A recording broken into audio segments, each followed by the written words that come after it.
Hello and welcome to Morten's Corner. In today's video we'll talk about SCORM, modules and templates. So in today's video we'll go through what is SCORM, then we'll talk about the differences between SCORM 1.2 and 2004. We'll talk about how to modify a SCORM template. We'll discuss single versus multi-module packages. And then we'll go over the difference between the outputs and how the rating is done. Then we'll look at how you can modify SCORM language template, the package itself. Then we'll just quickly test the SCORM package in the SCORM Cloud and then view the log files. And then we'll talk a little bit about best practice and when to use it. So, what is SCORM?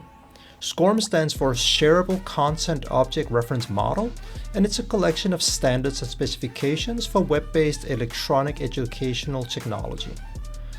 It basically defines the communications between a client-side content and a host system, which is commonly supported by a learning management system, also known as LMS. So you'll hear that a lot. The differences between SCORM 1.2 and 2004 are probably more than you would think. I will provide all these links to the systems we use and so forth to the description of the video, and also I'll link it on the community. So let me just bring up the reference chart here. So coming over to scorm.com, there is a runtime reference guide. And basically this reference guide just shows you what CMI strings are supported in the different packages. And what you'll see is that 1.2 is actually fairly basic and fairly limited in its scope of what it supports. This also means that some of the strings that you might be dependent on your system is not supported here, right? I believe there is one called lesson success. I don't think that's supported in 1.2, for example. A lot of systems like to look at lesson success, passed or failed. If you pop over to 2004, you'll see that there's a lot more stuff in here. There's way more that is supported, so you can do a lot more for the packages themselves. Coming over to ClickLearn itself, in your settings for your template, coming down to the publishing template, you can choose how the different packages are built. So if you come down to SCORM, this is not enabled by default. You have to enable it yourself. This is only available in currently only available in our enterprise license subscription model and in our old school perpetual license model. So in settings, you can choose your SCORM type. You got 1.2, 2004. Completion control. This basically sends a completion string to the LMS system. This will help you determine whether or not the learner has completed the module or not. Forwarding sequence only. This is when you build multi-module packages, right? So if you take your structure here and you add a bunch of recordings to it, let's say you add 4 recordings, and you then produce as a SCORM package with forwarding sequence only, then the person has to go through each of these modules in the order that they were added to the structure, right? So they're listed like that. This makes sense for places where you have a very big process which is broken up into minor processes. Let's say that you create a user, so you create a customer, and then you create an order, and then you create a shipping label, and then you ship it, and then you invoice it, and then you distribute it from the warehouse, and you have all these sub parts that are kind of in one long chain, and you need to take them in order for it to make sense, right? To kind of crawl before you can walk kind of approach. For multi-module packages, this might be applicable to you. Down here you choose which type of package you want, right? By default, we generate basically a full package which has all the formats you've selected here. And then it has in the bottom of the web page that it generates, there is a little feedback, but you need to fill out. And once you fill that out and click on submit, it's going to send the completion control to the LMS system, and the module will then be marked as completed. You can also choose to only generate a video type. You can generate the show me video, which is basically you clicking play, eating popcorn, and then you're done. Then you have the TryMe, which is it is an interactive video that shows you where to click. So it would say click on the button Save Changes, and then we'll then highlight Save Changes with a red square around it, and you will click on it and so forth. And then in the end you have the TestMe video. The TestMe video tells you what to do, but it doesn't show you, right? So it would say click on the button Save Changes, and I'll have to look around on my screen. Where is Save Changes? Oh, it's over here. Okay, I click it. Great. When you have a TestMe scenario, and TryMe scenario as well for that matter, you have 5 points per attempt, and every time you misclick, you are deducted 1 point. In the end, if you fail all your clicks, you will fully lose the point, and it will show you where to click, and you can then proceed, right?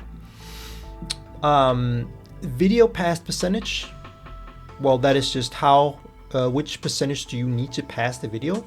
By default it's 80. I think that's pretty fair. Some people bump it up to like 90 if they want to be really hardcore, or even more, but I think 80 is pretty fair. For some modules you may want to even lower this. Let's say you have something about how to order food in the canteen or something. You might want to just put that at 50. I mean, who really cares? It's not that important. But maybe you have another one where you need to tell people how to work a conveyor belt in a manufacturing hall, and every minute is like $1 million. Then maybe you want to put this up to like 95, right? So you can create multiple templates with different settings. So you could have one template that generates a show me video. You could have one template that generates the full package. You could have one template that generates the TestMe with 80%, and another one with the TestMe with 100%. You could have multiple templates added here, and you can then add multiple templates to your structure so that a specific module is then produced with a certain template in mind and a certain SCORM setting. It's fairly advanced to do, but of course it's possible with ClickLearn, so if you want to do it, you are most welcome. The last setting, per recording package. This is unfortunately, it's just my personal opinion, not enabled by default. Basically what this does is, instead of generating one huge package, one huge multi-module package with all your recordings in it, then if you enable this setting, it will of course still generate that huge package, but it will also generate one package per recording, right? In ClickLearn Classic, this was referred to as PKG1. It's a template setting that you had in ClickLearn Classic in the book section. But basically, yeah, it will just create all your recordings. And how it will look, let me just show you. Here I have my structure. I have one recording.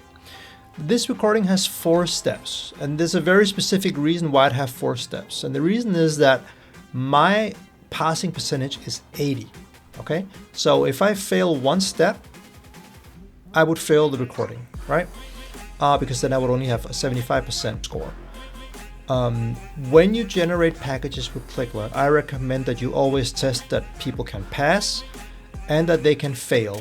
And if your system supports it, that they can resume, right? So if I stop on step 2 and then reopen the module, ClickLearn will store where I am, how I fared, and it will then ask me if I want to continue from where I were. And when I say ClickLearn, I mean the SCORM package we generate. We put code in there to support this. It is supported in SCORM, right? But some systems, LMS, SCORM compliant system, don't support the full range of SCORM functions. They just support enough to call it quote unquote SCORM compliant.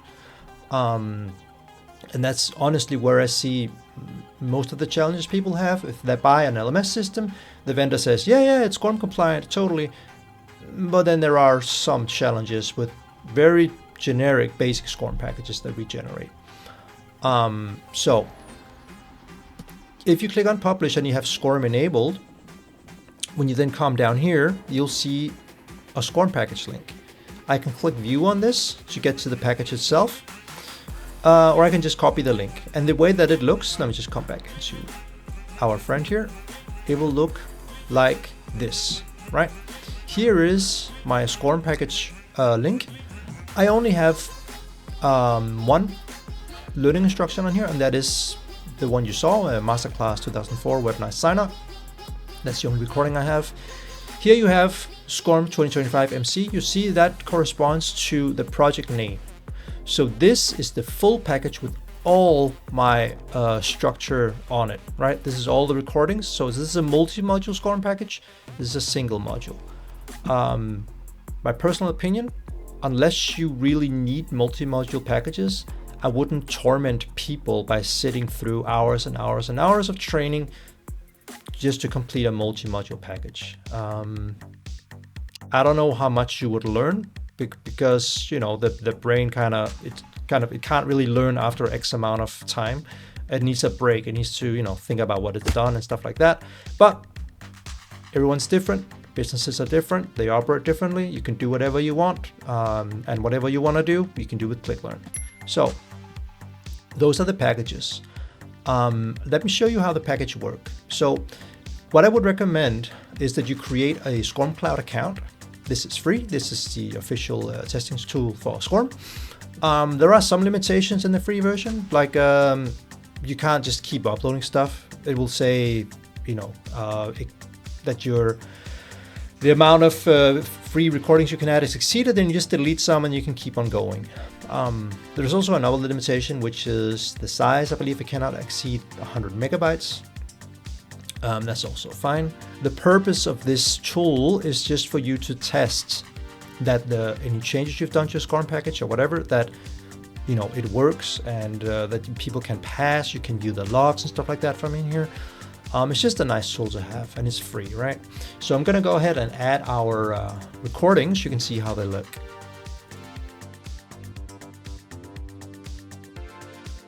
I'm going to go ahead and import my course.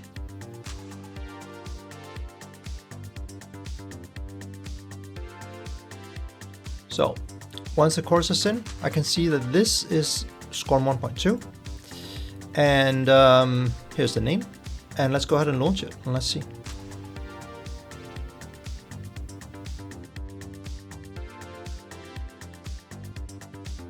So here is the full package, and this looks exactly like a normal recording web page. You have your video formats out here. You have your Word, PowerPoint, PDF, and so forth. Just know, this is a very common misunderstanding. When you do one of these videos, it will not complete this course. When you do a full module course like this, you have to scroll to the bottom and sign for the course in order for it to complete. I'm going to give it a grade. I'm going to say amazing, and I'm going to click on submit. And I will now pass, right? Completed, success, passed, score 5.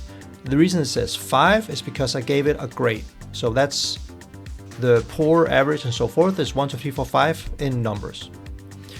We'll discuss later how you can change the package and also change parts of how you can do the feedback and stuff like that, and also the scoring.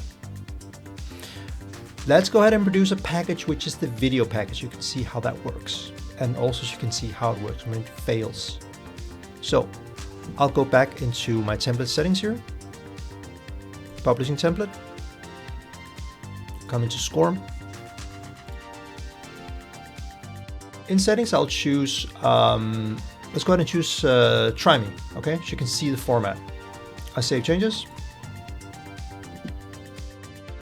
And let's go ahead and produce it. Click on publishing. It's gonna tell me I need to reproduce. I know that because we changed the template setting, right? Click produce, and then we wait.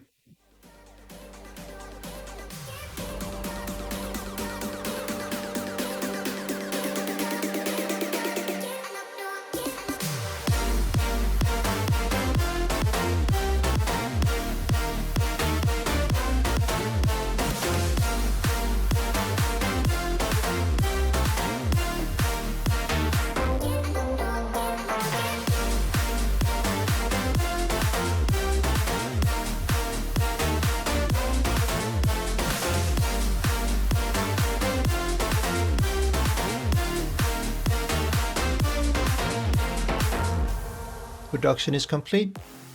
And just a fun fact while we're here, In general, the ClickLearn production time, three things that will greatly slow it down is the PowerPoint and the MP4 file. If you do Windows Video, that's the worst. And SCORM files, they will also slow it down. So if you find yourself you have a very slow production, those are the 3 things you may want to consider whether you need or not. Hi, I'm Dr. Nina SCORM. And I am Grace, a learner. Just remember that you can easily toggle off the SCORM package in your ClickLearn template, thereby improving production time for when you are just republishing without the intent to update your LMS packages. You bet. I will keep that in mind. All right. I could grab my link, but I have it open already, right? So I'll just come here, refresh the page, I can download this. So since we've got it, let's go ahead and have a look at it actually. I'm going to open this up so you can see what's inside. So inside you have the video script files, you have the audio files for the video, you have the manifest for SCORM, you have a lot of SCORM, JavaScript, all the model stuff to do the calculations and all the template settings and all that we applied. They're done here, and so on. So this is just the video, right? So you can see that there are no like PDFs and all this other stuff we had in the other files. I'm just gonna go ahead and add it. Don't extract the SCORM file. You can see in the name, it's called SCORM. It always has SCORM in the name when it's a SCORM file. Don't extract it. You just add it directly to the LMS, all right? So you come in here, add the content, and we will choose our new file, import it.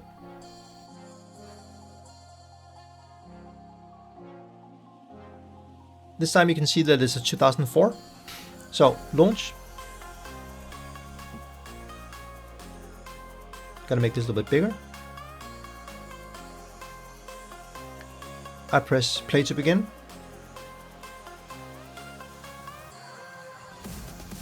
Click on the link, click, learn. So it's going to tell me what to do. We'll click. Click on the link resources. Click on the link webinars. Click on the link watch webinar.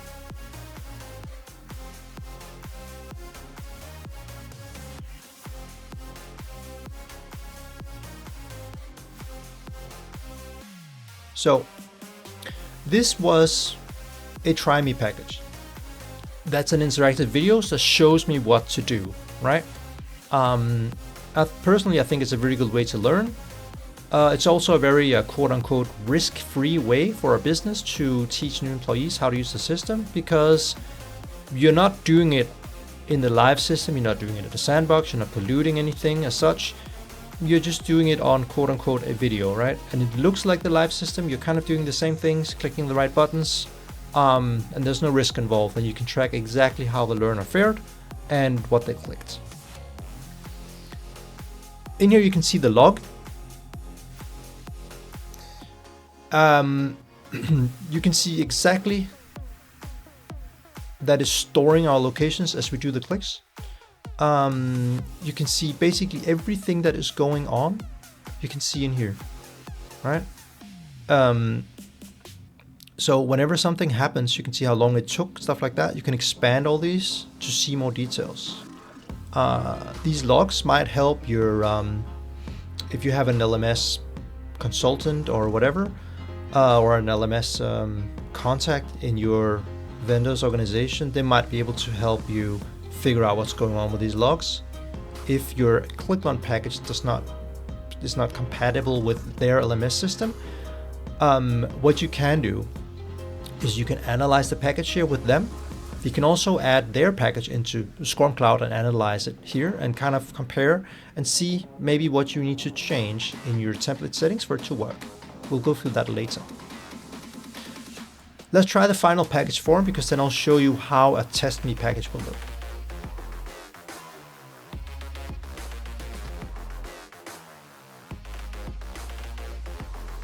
How I often see people use TestMe packages is that they will upload the TestMe package, and then they'll add like a PDF on the side, right? So people can read the PDF, familiarize themselves with the process, and then they can do the test and prove that they know it.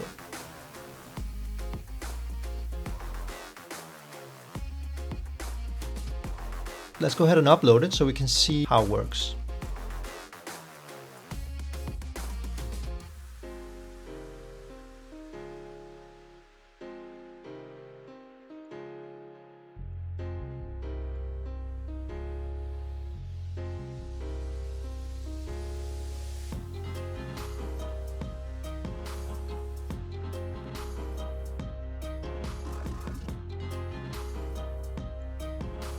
So, as you can see on this package, there is no pause button anymore. You cannot skip around, you can't fast forward, you're just forced to do the test from end to end, and yeah, you're not able to pause anything like that. What I often see is that when people overwrite the work instructions, right? So let's say I had a step called click on the button, ClickLearn. Let's say I overwrote that with like a nice long novel, right? Which could be whether explaining what you're trying to do and what the purpose is of the step, and they actually leave out what are you supposed to do, right? So people, they read this long wall of text and they basically listen to a full novel and are like, well, cool story, but what am I supposed to do? So they make their instructions very vague, and it's very unclear suddenly what you have to do. So the TestMe video is a really good way of testing whether or not instructions make sense after you're done editing them. Click on the link ClickLearn. Click on the link Resources. Click on the link Webinars. Click on the link Watch Webinar. Okay, so now it's asking me to click on the link Watch Webinar. Now, I'm gonna click on the first one I see because I don't know which one it is. That's not it. Let's click on this one. Nope. How about this one? Nope. This one? No. It's this one. So now it highlights it for me. I've spent 4 points trying to do it. I'm gonna click on here now. And I failed the last step. 75%, you failed the test. That's why I did a 4-step test. I'll close this. You can then see that I've completed the test, but I failed. The success was a failure. And with a 75% score, which does not meet our 80% minimum bar, right? So that's how it is. You can also see how long time it took and so forth.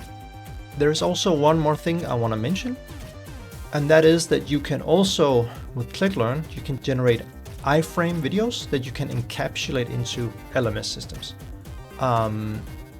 One system that I have known that at least supported this in the past was Articulate, Rise 365 or 360, sorry. I believe that was the name that supported it. Here I've made a generate iFrame video link. So if you look at the hyperlink address here, what it will basically do, this is basically just my portal link from my full portal that's been published. And then you see the question mark copy link equals 3. Okay. The reason I've made it out here is that so I don't have to basically copy paste this all the time myself. So let's have a look at how it looks. When I come to my published content here, I have my video. So this is basically just my work instruction, the standard formats, as you know, blah, blah, blah. But I also made this specific generate iFrame video link. So if I click on it,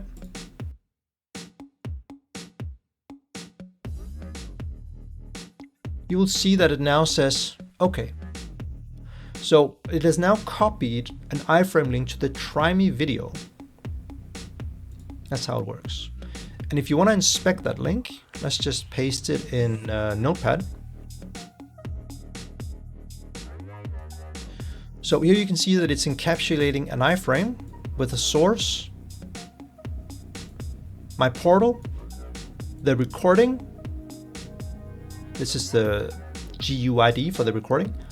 And then you have a direct video link to, an auto-fitted, scaled, interactive video with controls enabled.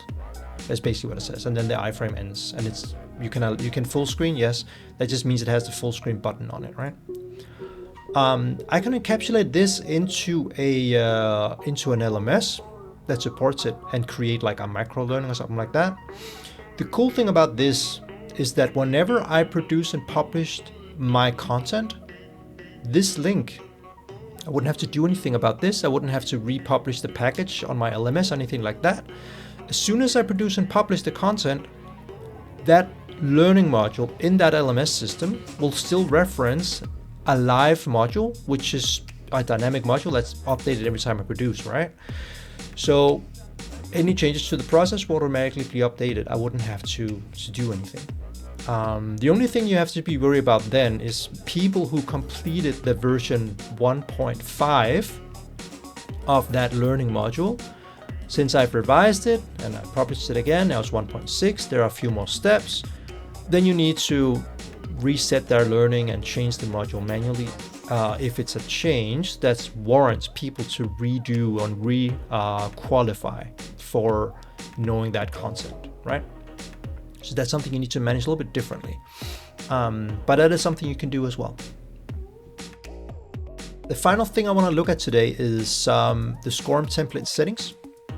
So in ClickLearn Attain, we have a language template editor, which you may be familiar with. In here we have SCORM template. There it is, SCORM package. All right. So this is basically how the package is built. Here for the web page, this is how the script runs when you run the web page. And when I say web page, I mean the full recording package. This is how the script runs when you run the JavaScript video. And here you have the page and the video themselves. Okay. We have revised the whole feedback system and form in ClickLearn Attain, so that currently this code is not in use. It will come in use again, but at the moment it's not. But when it is, you can modify this, okay? So right now it's using some hard-baked in code, but this will become available. I will make a note on this video, and I will make a note on the community when this time comes. So what you could do in here when the time comes is that you can change the way that the page works. I'm just going to copy this out because it's a little bit hard to read. So I have copied it out into Notepad for us. Here is the HTML. So basically you can see that it's creating a form where we have to give feedback, right? With the rating and the comments, and then you click on submit down the bottom. What you could do is you could edit this, like here, for example. So here I've taken away the feedback, and then instead of submit, I've changed the text for I have read and understood the instruction, right? So kind of like a signing feature, yeah? When you change this, part of the score is calculated from your feedback, which is done when you commit the score. That calculation is done over here in the script part, right? So here you have the score where it's a variable, it's creating a score, blah, blah, blah, and so forth. Any of these things that you need help with, talk to your LMS provider or search the internet. There's plenty of help to be found. You can also look at the SCORM reference chart that I showed you that will explain to you what it does, what else you can use, and which properties are available, like, completed, incomplete, true, false, passed, failed, succeeded, stuff like that, like whatever is available, right? What I've done in my edited version is basically I have added that the score is always 100 and the scale is always 1. So that's what I've done here. And basically what then happens is, so the one with score 5, that's because depending on what I rate, we talked about this, like poor, average, and so forth, it's 1 through 5. That's why I get a 5. I wanted to go 100 when I click on submit. I don't want to rate it. That's what I did in this modified package. Looks like this. When I launch this, this is a different module. Bear with me. Scroll down. Now I have this. I have written on the instruction. When I click it, it's going to give me passed, succeeded, and a score of 100. Let me just prove it. Let me reset it. Now it's unknown. Let's go again. Scroll down. I have written understood. And voila. That's what I can do by modifying the code. Hi, Ms. Ilerna. Just remember that some organizations insist that their learners both rate and comment on all LMS modules they are completing. Thank you, Dr. SCORM. It would make sense then why the template by default forces the learner to do so. Other reasons to modify the code, which might actually be a little bit more applicable, is that when you come into the SCORM reference chart and you look at the edition that you use, so let's say you use 3rd edition or 4th edition. 4th edition is coming. We currently do not produce modules for it, but it's coming, and it's on the dev's task list. Anyway, so let's say you wanted to add something, CMI progress measure. Let's say you wanted to add that. You basically copy it out. You will define the ranges like you see here, and then you will just add it to your content in here, right? So where the script is calculated, you can even do the video if you want it. You can see here that it's doing a lot of these SCORM calculations here. When you copy this out into Notepad, you can have a better overview of what is going on, and you can then add stuff, right? You could just add it down here.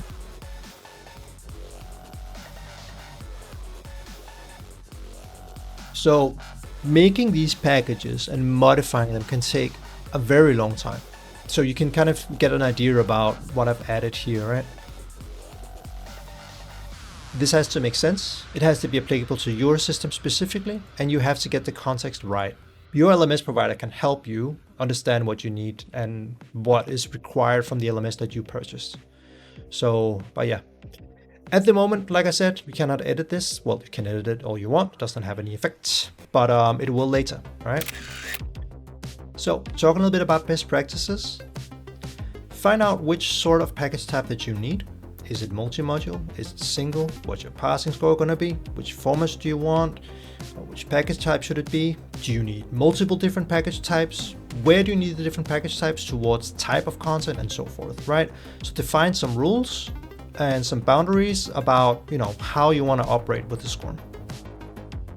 Test that your packages can pass, test that they can fail, test that they can resume if your LMS supports it. Ally yourself with your LMS vendor so that they can help you generate the best possible packages.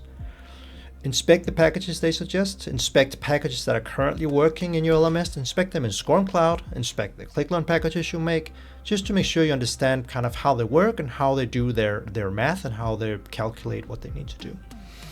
A lot of people, when I ask them, so how are you going to store your ClickLearn content? They say, we're going to put it all in our LMS.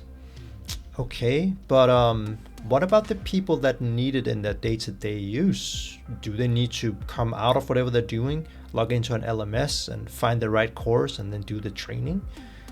I don't think that's a very good scenario. I think you should always have your ClickLearn content available either on your own web server, you're welcome to, or use our cloud to host it, so that people, when they sit there and they do that tax return thing that they always forget how to do, then they can just quickly look up the ClickLearn content that they need for it. Sure, they may have done a training module on it 2 years ago, but right now they just forget which code am I supposed to choose because I forgot. Fair enough. I mean, we're human. We forget things. It's fair. They should have whatever supports them in their daily work. They should have that available to them at their fingertips. It's kind of why we made ClickLearn, right? So I wouldn't host all your content in the LMS. There is no need to go through things that you don't need to, qualify for or be in compliance for. You can use it as a compliance tool. You can show that people have done the training they need to conduct specific complex tasks or perform certain processes, right? So I would put the 30 or 50 important need to have qualified for recordings into SCORM. And then we'll put those 250 other recordings, so the 200 plus the 50 you already have in SCORM, I'll put all of it on your normal learning portal, right? So they can use it all in the daily work, and then they can do the super duper important need to qualify for stuff in the SCORM. I think it's a lot of time you would have to spend clicking through learning modules if you want to do all of it, and probably there's no need to put all of it in LMS. Even though I know your organization invested in it, it cost a lot of money to buy a SCORM system, that's fine, but use it for what it's good for and what gives you the best productivity goal. You know what I mean? Like, there's no need to have people sit through and learn how to buy food in the canteen. It's pointless. You can have it as an optional module if you want, but they should be able to find this stuff on your normal ClickLearn portal, in my opinion, right? So, yeah. Other than that, I'd recommend that you instruct people then how they're supposed to take the learning modules, what is required of them, and all this kind of stuff, so everything is clear. And so you minimize the noise that is generated within your organization as well. So, you know, when learners, they put through stuff, they know what's expected and they know what's coming, right? So everything is crystal clear to everyone, and everyone's on board and knows what's expected and what the requirement and all this kind of stuff. With that being said, I hope you enjoyed this Morten's Corner video on SCORM, modules, and templates. I hope you found it useful, and as always, I wish you a wonderful day. Thank you. Oh, and if you have any comments, leave them on the community.